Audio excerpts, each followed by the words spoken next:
Strength changes everything. Hey everybody, it's Jason Blaha here, and I thought I would chat with you guys and gals a little bit about this today. But a quick reminder, if you guys would click like down below, it'd be greatly appreciated. If you are not subscribed or following, please do so. And if you would be so kind as to drop me a comment down below, it'd be greatly appreciated. Thank you so much. So let's get over to the topic. Again, I work with a lot of clients who are over 40. A lot of them compete in things, a lot of them do not. But that's kind of been my bread and butter at this point. Like around half my clients are over age 40. I'm 48 years old. So one of the things that I will note, and some younger guys don't get this, they should get this, but they don't get it. But older guys start to realize, man, strength really matters. As soon as you get 35 or something, if you haven't been working out, you let yourself go. When you go to pick something up, you notice it. When you go to do minor things, you get up out of bed, you hurt. Like you pull muscles doing routine things like even, sexy time with the wife. Like things start happening. And this is stuff that people realize and they appreciate more and more and more. They associate with getting old. Okay, but the reality is this stuff doesn't have to happen. It doesn't have to exist. We shouldn't get hurt doing day-to-day activities. At least most of us. Now people say, what about what happens sometimes with strong guys? There's usually overtraining involved. Usually some major overtraining in the gym, with bad programming that causes this. But I digress. Back over to the point. These things shouldn't be happening. And again, as you get older, getting up off the toilet or getting up off the couch should not be a major strain, but it gets to a point in life where it is. And if we just strength train, these things go away. These problems go away. But the same thing with a lot of younger guys. I've known of younger guys. I know someone, even now, who at her job, she works circles around all these younger guys. And she's like, this is sad. You guys need to get in and lift. Now, she's a pretty serious lifter. But she has a somewhat physically demanding job. At least part of the job is. And she's just like, there's 23, 24-year-old guys. She's like, you guys can't do anything. Like, I shouldn't be able to outwork you. Like, this is ridiculous. But that's a perfect example, guys. Perfect examples. Even for young men, because they've been so sedentary, they haven't strength trained, they've never been in a gym. And there's this weird idea people have that, oh yeah, if you just do some physical labor, you'll be strong and in shape. But that's just simply not true. Like, that is a really weird myth that working class guys come up with. And I used to be in that environment, I get it. But the fact is, the guys who lift can outwork them. Because again, as you can imagine, I've met construction workers and other people at powerlifting meets. Like, not everyone who's competing in powerlifting has a desk job. There are plenty of guys who literally just do construction work and things like that, right? Like serious manual labor. There's plenty of them. And they'll tell you the same thing. They're just like, I come and do my training, whenever I bench 350 and, deadlift 600. And, I work circles around the other guys. I beat them on sheetrock. I beat them on all this other stuff. They're like, they can't keep up with me.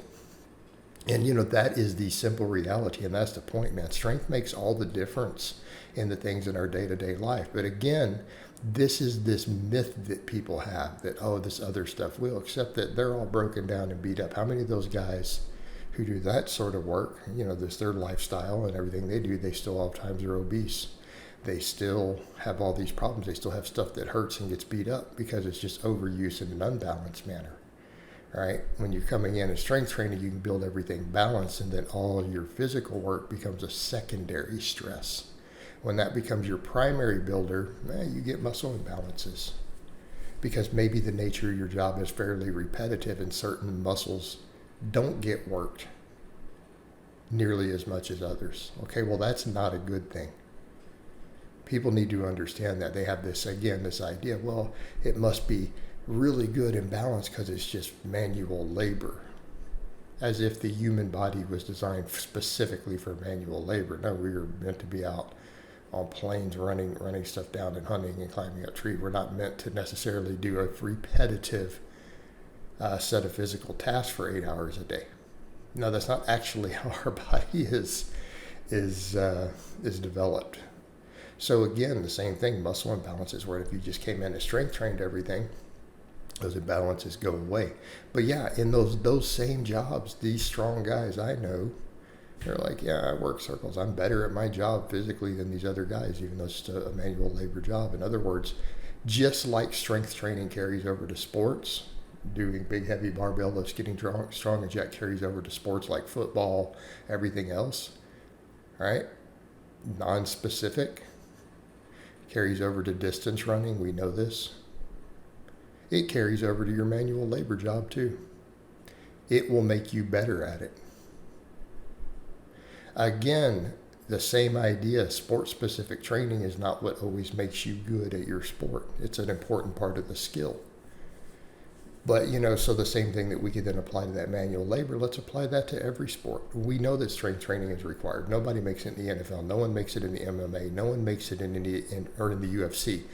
No one makes it in any of these sports without doing excessive amounts of strength training. Well, not excessive, but appropriate amounts. They don't make it.